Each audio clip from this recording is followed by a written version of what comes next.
Good morning, everyone. I wanted to show you, I've been doing the videos of the wild lettuce Utopia in the afternoon when I get off work, but this is the weekend, and I decided to show you in order to maybe, we're still understanding this plant. So, in the mornings, this area is full shade. You can see back here in my neighbor's yard that back there, it's sunny. This right here is full shade in the mornings. Um, I don't know if that has anything to do with the healthiness of the growth. I still have not gotten all the plants uh, thinned out or the bottom leaves pulled because I'm letting this pretty much go. I'm getting to it as I'm getting to it. We had an officer who had COVID, and then we had an officer disappear. He's missing. A young man. We're very worried about him. We're praying for him. He's only 22. So, uh, so I've been doing a lot of working overtime, and I appreciate that. I mean, I'm not one of those people who moan about that. I'm thankful for my job, and I'm thankful that I stayed employed during this whole pandemic thing.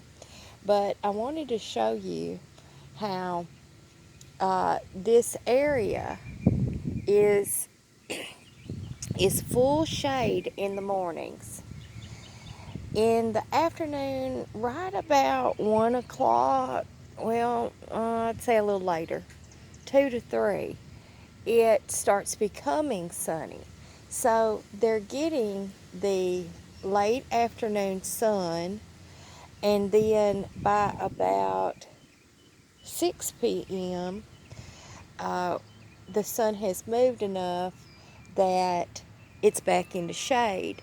So that puts about 4 hours of direct sunlight on the plants. The rest of the time it's kind of shady. Now, that I don't think that means anything because as I drive down the highways and a couple of my favorite spots to get seed heads down in Alabama, they're in full sun all day long. But they do tend to start having that leaf burn, and they get the dry, brittle leaves on the bottom really easily. So I don't know. We're still learning because there's very little just anecdotal growing information out there, people observing. So we're still observing and we're documenting it. I'm documenting it now, and we're going to have a record of it. So as we come in a little closer,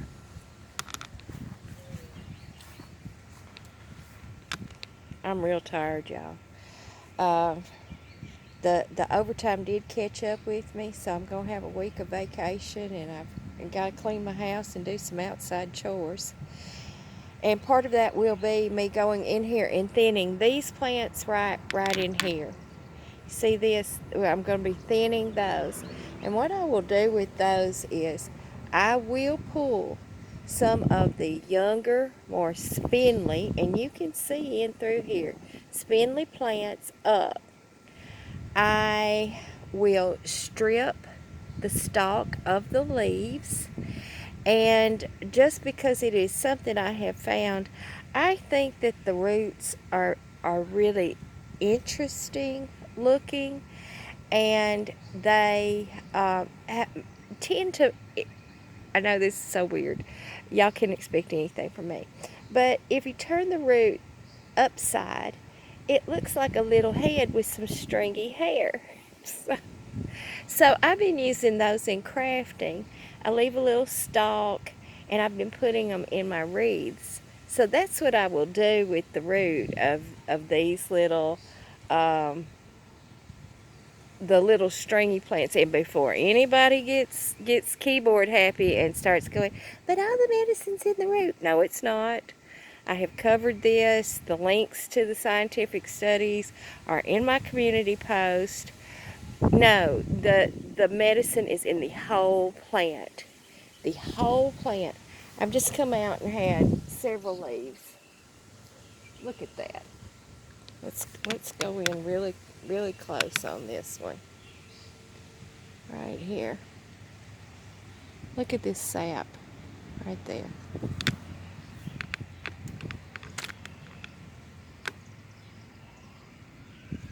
I hope y'all can see that. Look at that sap as I pull that leaf. Look at it, just running out. Look at this. Right there, that whole way down. Now, the root is about the same size as the stalk.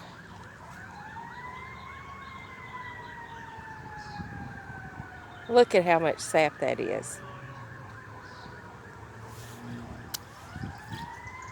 Now, let's pull right here. Look at that. Whole edge of the leaf. So, in all of these little veins of the leaf, this sap flows freely. Down through the midridge, it flows. Where it connects to the plant, it flows. Sorry about that. Y'all know I live in the city. I know it seems paradoxical that a country girl lives in the city, but there's a lot about that. But look at this.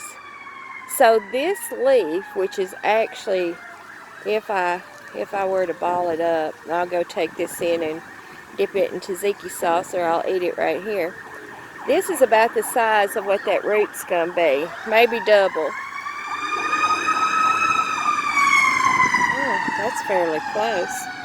So, 2 leaves together is about what the size of the root is. Then you have the stalk. And I know that once I pull those roots up, that's the end of the life of the plant. I would much rather continue to harvest the plant while it's living. So that's why I strip the bottom leaves. That's why I top the head of the stalk so that more stalks come out, because that gives me continual growth. It gives me continual growth. So before anybody gets, like I said, keyboard happy and starts firing away about the medicine in the root, no, it's through the whole plant. Just deal with it. It's through the whole plant. Now that I've shown you also this wild lettuce up close of pulling one leaf and how much of the sap runs out, I've seen a couple of people still arguing about the store lettuce, the grocery lettuce, which is from the plant called the sativa, the Lactuca sativa. And they say that if it bolts, it will produce sap like that. I have had bolted sativa. It has never done that. It was a butter crunch variety. And this is the thing that we need to understand about the genetic modifications of these plants, domesticating plants. You radically change the plant when you start tampering with the genetics of it. Okay, so our little wild strawberries, which are about this size, in order to get them the size that they are now, every year when there was a large one, they would take that plant and then cross it with another plant that was a large one. But the nutrient value that's packed in one of these little wild strawberries, the large strawberries are about half of that. So you have all this concentrate in the little wild strawberries, but they wanted it sweeter, they wanted it bigger, they wanted it juicier. So they had to sacrifice some characteristics of the plant in order to get other characteristics of the plant. And being a farmer's daughter, I understand that. because you do that with everything. That is how our modern grasses have evolved.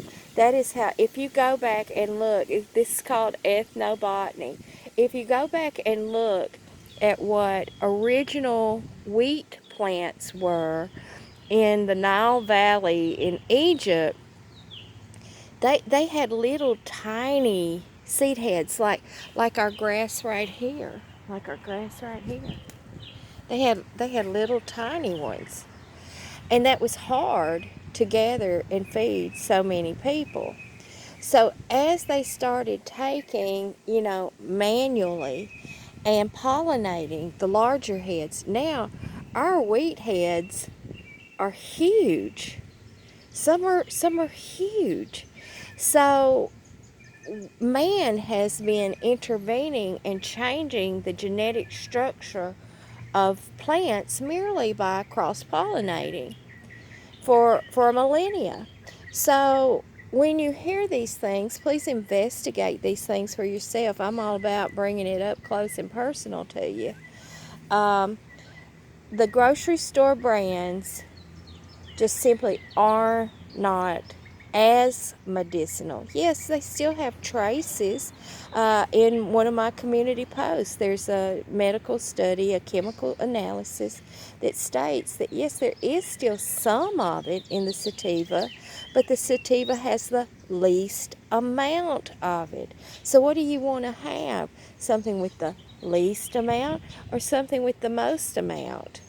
So the cereola and the verosa have the most amount of the lactocarium, lactocopacan, and lactucin, and it also has hyoscyamine, which is an antispasmodic, which then that relieves migraines, it relieves asthma, it relieves any kind of spasm issue. So I wanted to bring this to you this morning.